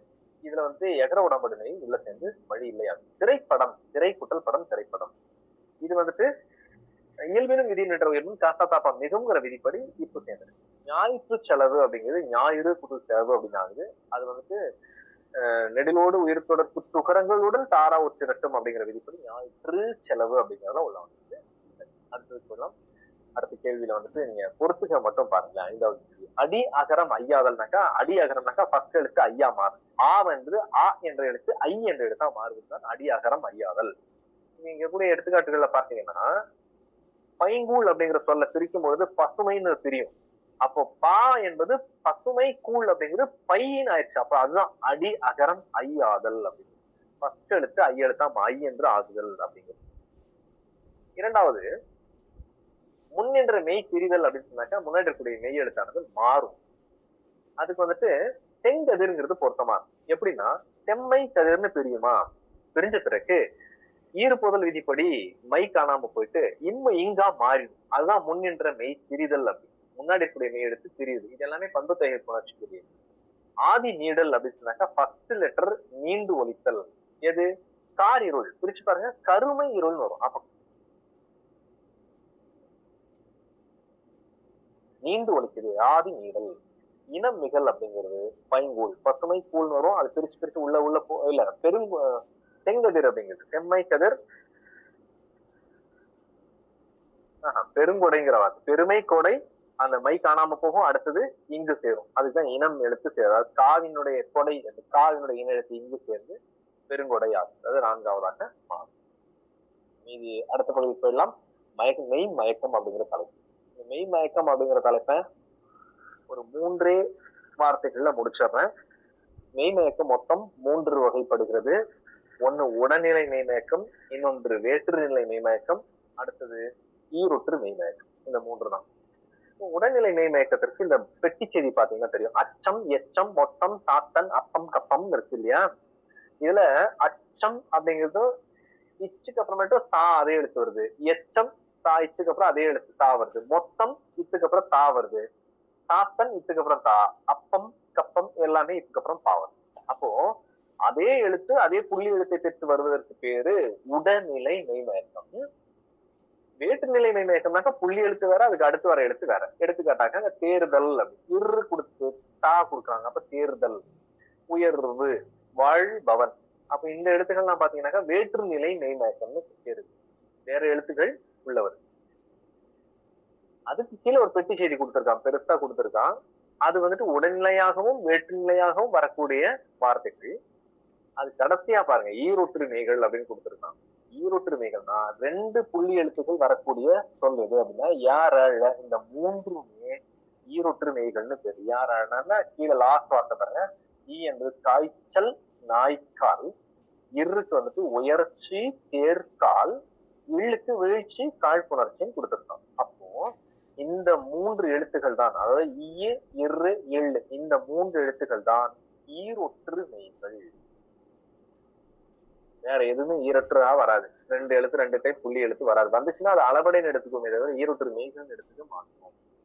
சரி, அப்போ இதுல இந்த ஒரு பேஜ்ல இந்த 3 விஷயம் இருக்குது. உடல்நிலை மெய் மயக்கம்னாக்கா அதே எழுத்து அதே எழுத்தோட வருவது உடல்நிலை மயக்கம். வேற்றுநிலைனா புள்ளி எழுத்தும் அடுத்த எழுத்து வேற எழுத்தா வரும். வேற்றுநிலை மயக்கம். மெய் மயக்கம் என்னன்னு, அதாவது புள்ளி எழுத்துக்கள் வார்த்தையில் வருவது அப்படிங்கிறதாம். அடுத்து ஈரொற்று மெய் மயக்கம்னாக்கா 2 புள்ளி எழுத்துக்கள்ல வரக்கூடியது இந்த 3 மட்டும். அடுத்த தலைப்பு எல்லாம் ஆக்கப்பெயர்கள். நல்ல தலைப்பு இது. ஆக்கப்பெயர்கள் அப்படிங்கிறது ரொம்ப நல்ல தலைப்பு. அதாவது நீங்க உங்களுடைய மைண்ட வந்துட்டு கொஞ்சம் இங்க ஒர்க் பண்ண வைக்கலாம். பெட்டி செய்திக்குள்ள போயிடலாம் நேரடியாக. ஆக்கப்பெயர்கள் அப்படிங்கிறது பாருங்க. தமிழில் ஆக்கப்பெயர் விகுதிகள். இப்ப விகுதியை தான் நாம எடுத்துக்க போறோம். காரன், காரர், காரி, ஆள், ஆளர், ஆளி, காரன், காரர், மானம் அப்படின்னு கொடுக்கப்பட்டது. காரன் அப்படின்னு சொன்னா நான் ஒண்ணு சொல்றேனே, ஒரே ஒண்ணு எடுத்துக்கிறேன். வண்டிக்காரன் நான் சொல்லிட்டேன். சினிமாக்காரன் ஏதோ ஒண்ணு சொல்லிட்டேன். இப்ப நீங்க காரர்ல சொல்லும் போது என்ன சொல்லலாம்? அதையே சொல்லிடலாமா? காரர், சமையல்காரர், என்ன சமையல்காரர், காரர் சொல்லலாம். காரி, சமையல்காரி சொல்லிடலாம். ஆள், பணியாள் சொல்லலாம். ஆளர், பணியாளர் சொல்லிடலாம். ஆளி, தொழிலாளின்னு சொல்லலாம். காரர், விண்ணப்பதாரர். மானம், அடமானம். அப்போ இந்த பெட்டியில் இருக்கக்கூடிய இந்த வார்த்தைகள் எல்லாமே ஆக்கப்பெயர் சொற்களாக இருக்கின்றன இல்லையா? அடுத்த பக்கத்து இருக்குங்க. அடுத்த பக்கத்துக்கு போனீங்கன்னா அந்த பெட்டி செய்தியில பார்த்து தெரிஞ்சு. வீடு கூட்டல்காரன், வீட்டுக்காரன். அப்போ அது உடைமை. தமிழ்நாடு கூட்டல்காரி, தமிழ்நாட்டுக்காரி உரிமை. உறவு கூட்டல்காரர், உறவுக்காரர் உறவு. தோட்டம் கூட்டல்காரர், தோட்டக்காரர் தொழில் மூலமாக வரக்கூடிய. அதே போல இந்த லெப்ட் சைட்ல இருக்கக்கூடிய பெட்டி செய்தி பாருங்க. கண்டறிகன் கொடுத்துக்காம குரங்காட்டி, மண்டி ஒட்டி, பழந்தின்னி, வாயாடி, குடித்தனம், நீதிமான். இதெல்லாம் ஆக்கப்பெயர் சொற்களை கண்டறிகன் கொடுத்துருக்காங்க. எளிமைதானே? குரங்காட்டியில ஆட்டி, மண்டி ஓட்டியில ஓட்டி, பழம் திண்ணியில திண்ணி, வாயாடியில ஆடி, குடித்தனத்துல தனம், நீதிமான்ல மான். இதுதான் வந்துட்டு ஆக்கப்பெயர் சொற்கள். இப்ப அது என்னன்னு சொல்லிட்டு ஆக்கப்பெயர் சொற்களை 2 வகையா 2-3 வகை கொடுக்குறாங்க. என்ன அப்படின்னு சொன்னா, பெயர் சொற்களை தாங்கி இருக்கக்கூடியது, வினை சொற்களை தாங்கி இருப்பது அப்படின்னு சொல்லி கொடுக்குறாங்க. அதுக்கான அந்த எடுத்துக்காட்டுகளை மட்டும் நீங்க தெரிஞ்சு வச்சுட்டு நீங்க கண்டுபிடிச்சிக்கலாம். நீங்களே கண்டுபிடிச்சிடலாம். இப்போ தொழில் பெயர் விதிகளை வச்சு ஒரு பெட்டி செய்தி கொடுத்துருக்காங்க பாருங்க. ஆட்சியாளர், செயலாளர், செய்தியாளர், இறக்குமதியாளர், பார்வையாளர், தேர்வாளர், உழைப்பாளர் கொடுத்துருக்காங்க ஒரு பெட்டி. அடுத்ததுல கீழே இருக்கிறதுல பாருங்க, பெயருடன் சேரக்கூடிய விதிகள் ஆக்கப்பெயர், வண்டிக்காரன், சமையல்காரர், வேலைக்காரர், பணியாளர், ஆணையாளர், குற்றவாளி, விண்ணப்பதாரர் அப்படின்னு சொல்லிட்டு பக்கத்துல அடுத்ததுல வந்து உதவியாளர், காப்பாளர், மேலாளர், கண்காணிப்பாளர், தயாரிப்பாளர், அதற்கு கீழே நெசவாளி, முதலாளி, தொழிலாளி, கடனாளி, கடன், பயனாளி, கூட்டாளி. அடுத்த பக்கத்துல வினையோடு சேர்வதாக, வினையினாக்க செயல் மூலமாக, அடைமானம், கட்டுமானம், தேய்மானம். அடுத்தது பெயரும் விகுதியும், பெயருடனும் வினையுடனும் சேரக்கூடிய அச்சகம், பயிலகம். அப்ப இந்த இந்த தலைப்பை வச்சு நீங்க அதை தெரிஞ்சுக்கலாம். அகம் அப்படிங்கிறது வந்துட்டு பெயரும் வினையும் சேரக்கூடியது. மானம் அப்படிங்கிறது வினையும் எச்சத்தோடும் சேருது அப்படின்னு தெரிஞ்சுக்கலாம். அவ்வளவு ஆழமா தேவையில்லை. இந்த ஆக்கப்பெயர் சொற்கள் மட்டும் என்னென்ன அப்படின்னு தெரிஞ்சுக்கிட்டீங்கன்னா போதும். இப்ப கீழே அடுத்தது வாங்க, இந்த கோடிட்டிடங்கள் இருப்பாங்க. வேவு பார்த்திடுவான், ஓசையின்றி சென்றிடுவான், ஆளி அப்படின்னு கொடுக்கப்பட்டு என்ன வருஷம்? வேவு பாப்பானாமா, சத்தம் இல்லாம போயிடுவானா. அவன் யாரு? ஆளிங்கிற வார்த்தையில யாரை வச்சு சொல்லலாம்? கண்டுபிடிக்க முடியுங்களா? உளவாளி இல்லையா? அடுத்தது அறிவை தேடி போகும் இடம், உலகம் அறிய உதவும் இடம். அகம் அப்படின்னா என்ன இருக்கும்? அறிவை தேடி நாம எங்க போவோம்? உலகம் அறிவதற்காக எங்க போறோம்? அகம்ங்கிற வார்த்தையில நூலகத்திற்கு போகும். வந்தால் மகிழ்ச்சி இது, உழைத்தால் கிடைக்கும் அது மானம், வெகுமானம் அல்லது சன்மானம். வேடம் போட்டவன் வேடதாரி, பட்டம் வாங்கியவன் பட்டதாரி. அளந்து கொட்டிடுவான், அகமகிழ தந்துடுவான் ஆள். படியாள் அப்படிங்கிறதுக்கு படியாள் தான் சரியான பதிலா இருக்கு. அடுத்த பக்கம் தெரிஞ்சுங்க, தமிழ் எழுத்துகளினுடைய வகை தொகை. இப்போ கொஞ்சம் ஆழமானதெல்லாம் பார்த்துருக்கோம். இப்ப நேரடியா மறுபடியும் அடுத்தது இலக்கண வகைகள் மொத்தம் 5 வகை இலக்கணம். தமிழில் எழுத்து, சொல், பொருள், யாப்பு, அணி என்பது 5 வகையான எழுத்துக்கள் இருக்குங்க. எழுத்து அப்படிங்கிறது உயிரெழுத்துக்களை வரி வடிவில் எழுதப்படுவது. உயிரெழுத்துக்கள் உங்களுக்கு தெரியும், ஆ முதல் அவ்வாறே இருக்கக்கூடியது. அடுத்த பக்கத்துல இருக்கக்கூடியது, சின்ன பக்கத்துக்குரியது பாடப்பகுதியா மெய்யெழுத்துக்கள் எல்லாம். அடுத்தது மாத்திரை என்பது குரில் நெடில், உங்களுக்கு தெரியும் குரில் எழுத்துக்கள் நெடில் எழுத்துக்கள் என்ன. அடுத்து மாத்திரை என்பது குரில் எழுத்துக்களுக்கு 1 மாத்திரை, நெடில் எழுத்துக்கு 2 மாத்திரை அளவுக்கு. மெய் எழுத்துக்கள் எல்லாமே வந்துட்டு அரை மாத்திரை அளவு வரைக்கும். அடுத்த பகுதி இருக்குங்க. கசட தவற வல்லினம், நங்கன நமன மெல்லினம், இரளவழல இடையினம் அப்படிங்கிற பகுதி. உயிர்மெய் எழுத்துக்கள் எல்லாம் உயிர்மெய்யும் கூடி எழுதக்கூடிய உயிர்மெய் எழுத்து, ஆய்வு எழுத்து, புள்ளிக்கட்டு, முப்பால் புள்ளிதான் ஆய்வு எழுத்து அப்படிங்கிறது. இப்ப இங்க அதற்கு கீழே மதிப்பீடுல கீழே லாஸ்ட கொடுத்துருக்காங்க பாருங்க. அதுக்கு மேல அந்த மதிப்பீட்டுக்கு மேல கற்பவை கற்றப்பின் அப்படிங்கிறதுல ஒரு சின்ன கொடுத்துருக்காங்க. கபிலர் எத்தனை மாத்திரைக்கு கண்டுபிடிங்க அப்படி. கபிலர் தா என்பது 1 மாத்திரை, பீல 1 மாத்திரை, லால 1 மாத்திரை, இருக்கு வந்து அரை மாத்திரை, மொத்தத்துல 3.5 மாத்திரை அளவு இருக்கு. இதே மாதிரி வந்துட்டு நீங்க சில வார்த்தைகள் எல்லாம் கொடுத்தாங்கன்னா நீங்களே தான் கண்டுபிடிச்சிக்கணும். அடுத்தது கீழே வந்துட்டு உயிரெழுத்துக்களில் தொடங்கும் சொல் வந்துட்டு 2 மாத்திரை இருக்கு. 2 மாத்திரை அளவு கொடுத்தாங்க. இங்க வந்துட்டு எக்ஸாம்பிள் கொடுத்துருக்காங்க. ஓரெழுத்து சொல் 2 மாத்திரை அப்படின்னு சொன்னா பூ அப்படின்னு நெடில் பூ எழுதிட்டீங்கன்னா ஓரெழுத்து சொல் 2 மாத்திரை அளவா இருக்கு. நெடில் எழுத்தெல்லாம் 2 மாத்திரை தானே. இப்போ வல்லின உயிர்மை எழுத்தில் தொடங்கும் சொல் 4 மாத்திரை அளவு வச்சு நீங்களே கண்டுபிடிக்கும்.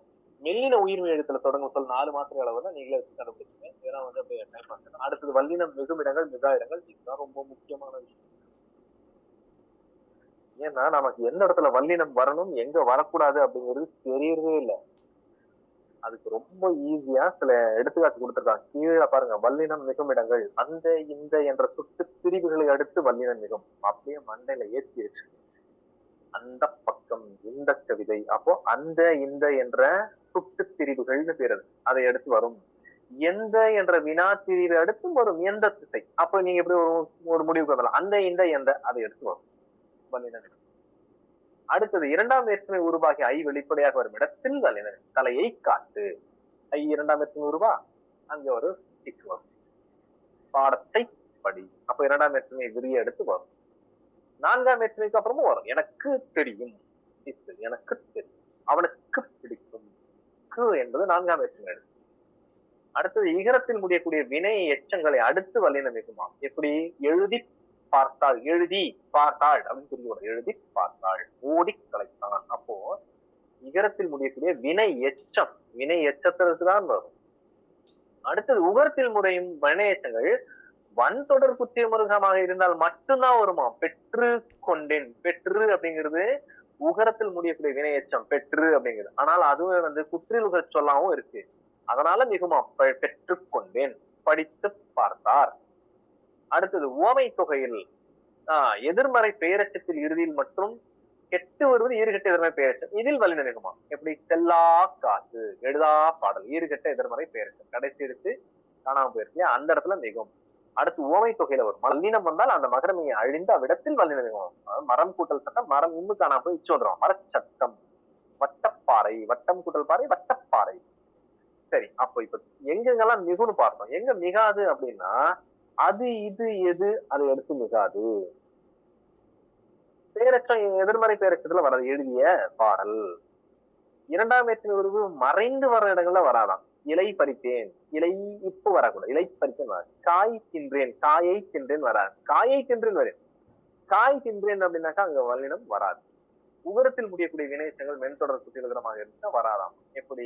தின்று தீர்த்தான், தின்று தீர்த்தனா, செய்து பார்த்தான். இடைத்தொடர் குற்றியலுகரம், இடையிலத்தி தொடர்ந்து வந்து குற்றியலுகரம். அடுத்தது வினை தொகையில் வல்லினம் வராதாம். இது ரொம்ப முக்கியம். எழுது பொருள் சுடுசொரு அப்படின்னா 3 காலத்திற்கும் பொதுவானது இல்லையா வினை தொகைனா. அதாவது நிலைமொழி 3ற்கும் பொதுவாக வரும். எழுது பொருள், எழுதுகின்ற பொருள், எழுதும் பொருள். அங்க இப்ப வர வேண்டிய அவசியம் இல்லை. சுடுசொரு, சுடுகின்ற சொல், சுடும் சொரு வர வேண்டியதில்லை. சுவிச்சு வேண்டாம்.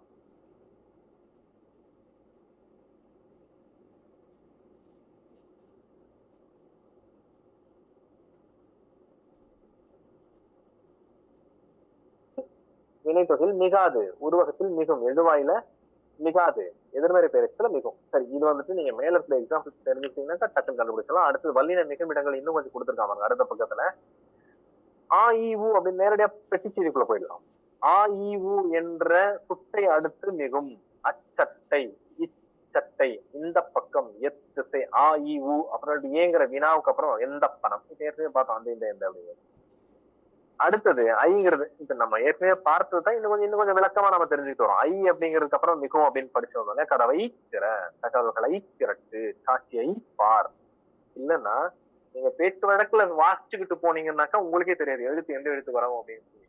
இன்னும் சொல்ல போனா சில பேருக்கு வந்துட்டு லகரமே தெரியல. லா லா லா என்ன வித்தியாசம் தெரியல.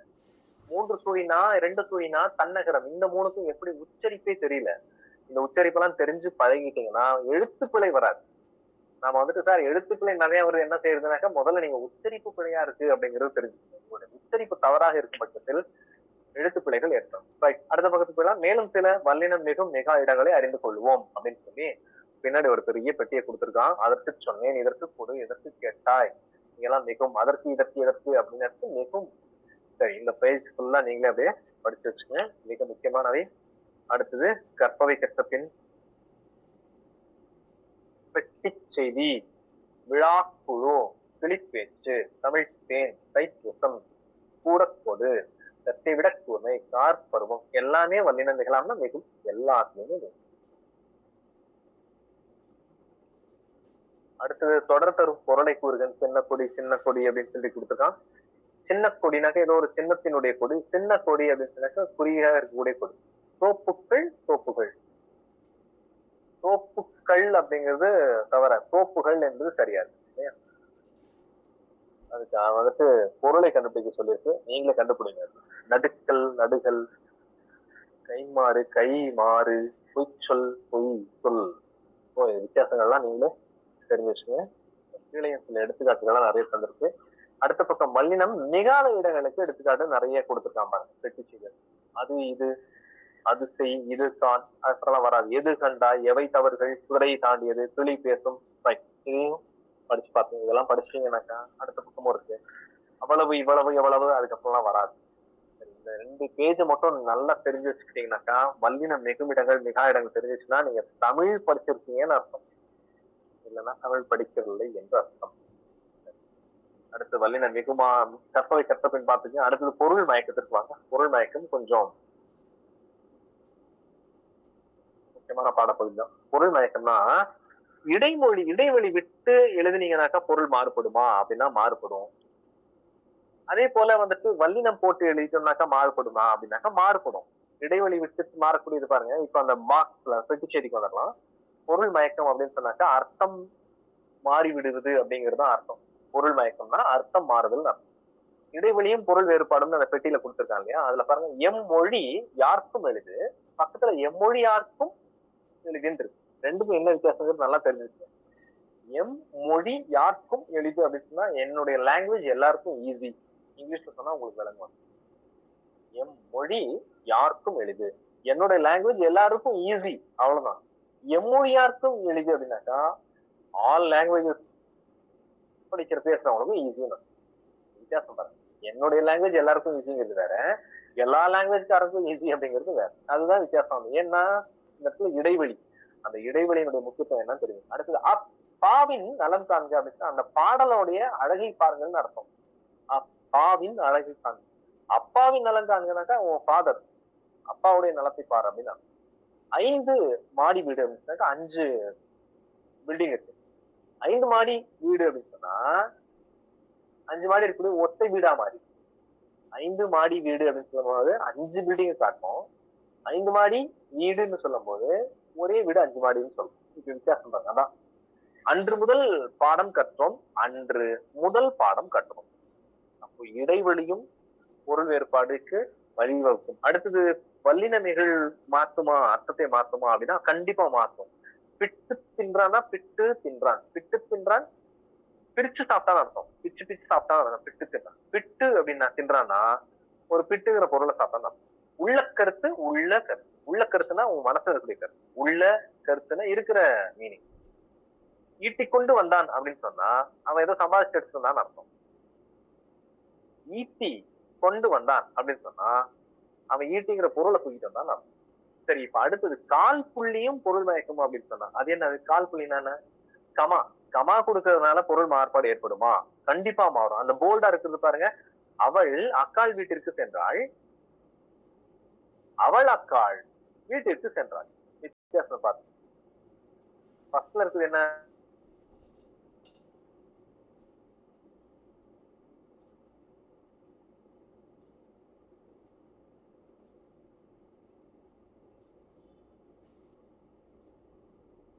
முதல் பால் கண் படி மூலம் கூட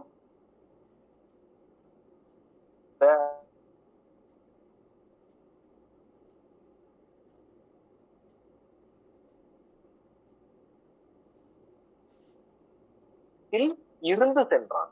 இரண்டு வித்தியாசம் புரியுதா? அடுத்து அப்படின்னா எவ்வளவு மாற்றங்கள் இதனை மாற்றி எழுதும் போது ஏற்படக்கூடிய பொருள் குழப்பமா இருக்கும். அது ரொம்ப நல்லா இருக்கும். சொற்களை மாற்றி எழுதும் போது ஏற்படும் பொருட்குழப்பத்தை நம்ம படிக்கலாம். ஆண்டுதோறும் போல்டா இருக்கிறது பாருங்க. ஆண்டுதோறும் மறைந்த டி ஜானகிராமன் நினைவாக கூட்டம் நடைபெறும். என்ன இருக்கு இதுல அப்படின்னா உள்ள மீனிங் புரியுதா? தப்பு இருக்கா? ஆண்டுதோறும் மறைந்த ஆண்டு வருஷம் வருஷம் செத்துக்கிட்டு இருக்காது அப்படிங்கிற மாதிரி ஆயிடுச்சு. ஆனா அதை எப்படி மாத்தணுமா? மறைந்த ஸ்ரீ ஜானகிராமன் நினைவாக ஆண்டுதோறும் கூட்டம் நடைபெறும். ஆண்டுதோறும் மறைந்த ஸ்ரீ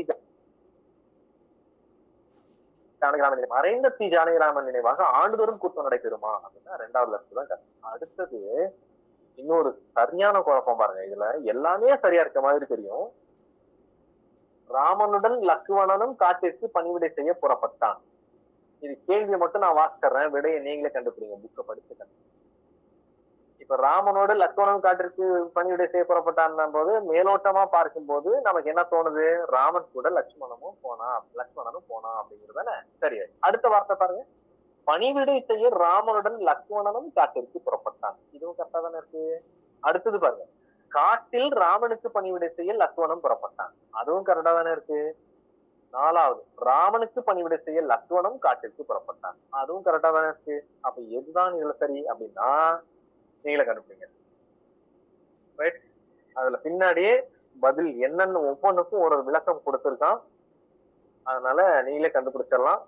இதுல பதில் வந்துட்டு ரெட் கலர்ல நம்ம சார் பண்ணி கொடுத்திருக்காங்க. சரியான பதில். இதெல்லாம் தப்பா இருக்கு. அதுக்கு விளக்கமும் கொடுத்திருக்கான். சரி, அடுத்தது நினைவில் கொள்ள வேண்டியது அப்படிங்கிறது கொஞ்சம் படிச்சு வச்சுக்கலாம். நினைவுல வச்சுக்கிறது வந்து பண்பு தொகை வினைத்தொகையில் வரும் சொற்கள் ஒரு சொல் என்னும் தன்மை கொண்டவை. எனவே அவற்றை பிரித்து எழுதக்கூடாது. செங்கடல் செங்கடல் அப்படின்னு பிரிக்க கூடாது. கத்து கடல் வினைத்தொகை அதையும் பிரிக்க கூடாது. கத்து கடல் ஒன்னாதான் எழுதணும், சேர்த்து எழுதணும். இடைச்சொற்கள் தான் சேர்த்து எழுதணும். அணங்குகோல் அப்படின்னாக்கா அணங்குகோல் அணிதான் தெய்வம் தானா அதுதான் அப்படின்னு சரி. கணங்கு கொல் பிரிக்க கூடாது. 3வது பாருங்க. இடைச்சொல்லுடன் வரக்கூடிய சொற்களை சேர்த்து தான் எழுதணும். தேசியபடி பணம் கொடுத்தான். தேசியபடி இந்த படி அப்படிங்கிறது என்ன? ஒன்னாதான் சேர்த்து எழுதணும். 4வது உடம்படுமைகளை மணி அடித்து சென்றான். மணி அடித்து சென்றான்னா அர்த்தம் மாறி. அப்போ உடம்படுமைகளையும் இணைத்து எழுத வேண்டும். பன்மை உணர்த்தக்கூடிய கல்விக்கு சேர்த்த ஈக்கள் மொய்த்தன அப்படின்னா நிறைய ஈக்கள் மொய்ச்சன. ஈக்கள் மொய்த்தன அப்படின்னு சொல்லி பிரிச்சிடக்கூடாது. குரங்குகள் உண்டன அப்படின்னா குரங்கெல்லாம் சாப்பிட்டுன்னு. குரங்கு கல் உண்டன அப்படின்னு நீங்க பிரிச்சுட்டோம்னா அது ஏதோ கல் குடிச்சிருச்சு அப்படிங்கிற அர்த்தம். இரட்டை கிளவிகளையும் சேர்த்து எழுதணும். படபட சேர்த்தான், படபட என்ன சிறை கிடைச்சது அப்படின்னு எழுதணும். அடுத்தது நிலைமொழி ஈட்டெழுத்து எடுத்தா வறுமொழி முதல் எடுத்து உயிரெடுத்தா இருந்தா சேர்த்து எழுது. சுடர் கூட்டல் ஆழி, சுடர் ஆழின்னு எழுதுங்க. தமிழ் கூட்டல் அமுது, தமிழ் அமுதுன்னு எழுதுங்க. தமிழ் அமுது பிரிக்காதீங்க, சேர்த்து உரிச்சொற்களை ஒன்னாதான் சேர்த்து எழுது. கடிமனம், உண்மையும் ஒன்னாரு, உற்றார் உறவினர், அதை சேர்த்து சீரும் சிறப்பும். மேடு பள்ளம், இது எல்லாமே வந்துட்டு உண்மை தொடர்கள் ஒன்னாதான் எழுதும். சொல் தொடரில் பிழை ஏற்படுது பாருங்க. அது என்னென்ன பிழை ஏற்படுதுன்னா திணைப்பால் எண்ணிடங்கள் காலம் முதலிய பிழைகள் ஏற்படும். சொல் தொடர்கள் ஏற்படக்கூடிய பிழைகள் வந்து இந்த 5 வகையில திணையில தப்பு பண்ணுவீங்க, பால் தப்பு ஏற்படும், எண்ணு இடம் காலம் தவறுகள் ஏற்படும். எடுத்துக்காட்டா கீழ் டாக்டர்ஸ் கொடுத்திருக்காங்க புள்ளி புள்ளி வச்சு. கோவலன் மதுரைக்கு சென்றது அப்படின்னு சொல்லும்போது தப்பு இல்லையா? கோவலன் மதுரைக்கு சென்றது அது தவறா இருக்கு. பறவைகள் நெல்மணிகளை வேகமா கொத்தி தின்றது, அங்கேயும் தப்பு இருக்கு. குதிரையும் யானையும் வேகமாக ஓடியது தப்பு. அவன் வெண்மதியிடம் பேசினாய் தப்பு. சென்னையிலிருந்து நேற்று வருகிறான் தப்பு. அப்போ இதுக்கான பதில்கள் எல்லாம் நீங்க உங்களுக்கு தெரியும் கண்டுபிடிச்சோம். அடுத்தது அல்லன், அல்லல், அல்லர், அன்று, அல்ல அப்படிங்கிறதுக்காக வேண்டி நிறைய வித்தியாசம் இருக்கு. அல்லன்னா ஒருமை ஆண், அல்லல்னா ஒருமை ஒருத்தி பெண் ஒருத்தி, அல்லர் அல்லர்னா உயர்தனை பலர், அன்று அப்படின்னாக்கா ஒன்னே ஒண்ணு, அது மாடு அன்று. அல்ல அப்படின்னா அவை மாடுகள் அல்ல. அப்ப அன்று அல்லக்கும் வித்தியாசம். லாஸ்ட் பேராகிராஃப் அல்லன், அல்லல், அல்லர், அன்று, அல்ல, இந்த எல்லாத்துக்குமே திணைப்பால் என் இடம் அறிந்து ஆளுதல் வேண்டும்.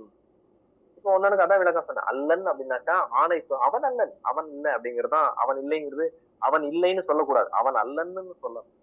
அவள் அல்லல் அப்படிதான் சொல்லணும், அவள் இல்லை சொல்லக்கூடாது. அவர்கள் அல்லர், அவர் அல்லர் அப்படின்னு சொல்லலாம். அது மாடு அன்று ஒருமையை குறிக்கணும். அன்றுங்கிறது ஒருமை, அல்லங்கிறது அக்ரிணை பன்மை. சரி, அடுத்த பக்கத்துல எடுத்துருங்க. அடுத்த பக்கத்துல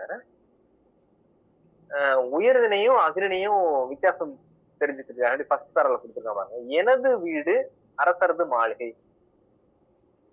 இதுல இந்த வார்த்தைகள்ல எது சரி எடுத்தப்ப அது என்னும் வேற்றுமை உருவு அகிரிணைக்குரியது.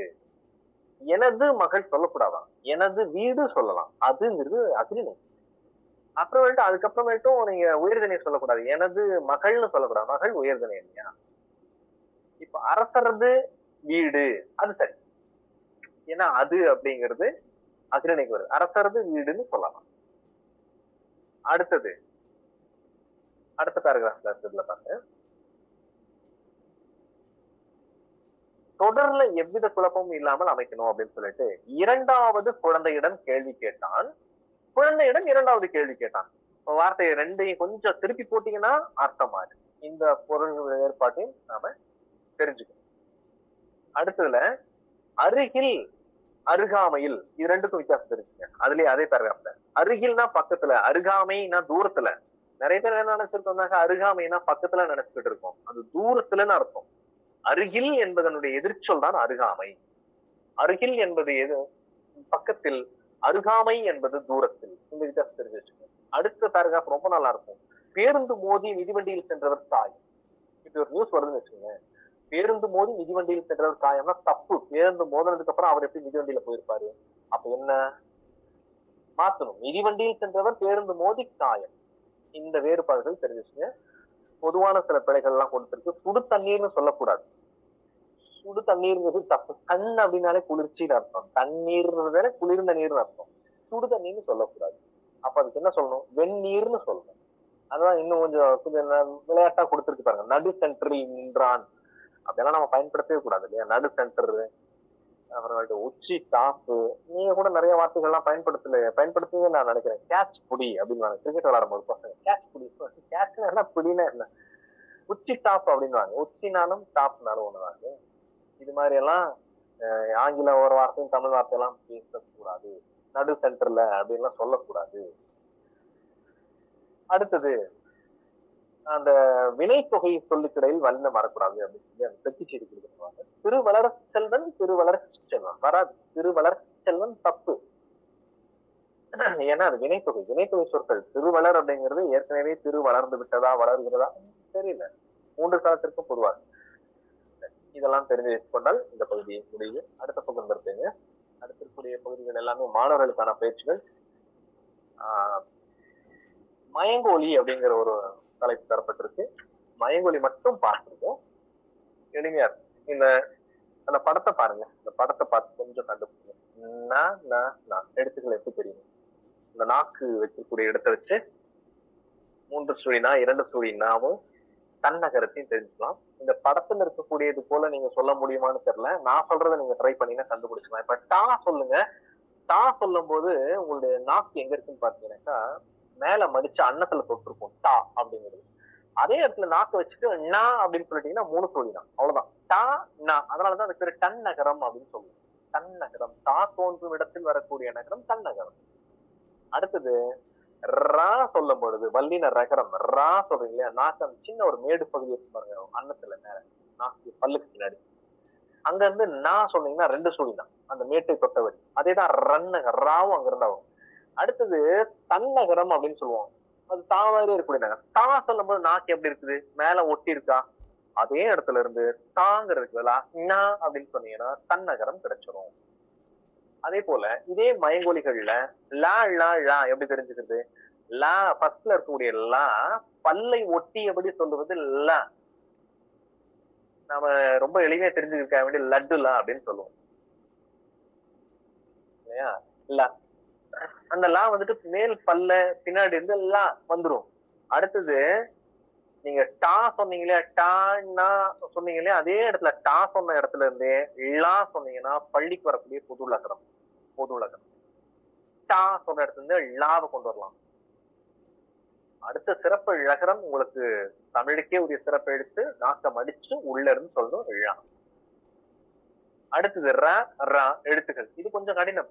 ஏன்னா 2 எழுத்து ஒரே மாதிரிதான். கொஞ்சம் தான் மாறுபடும்.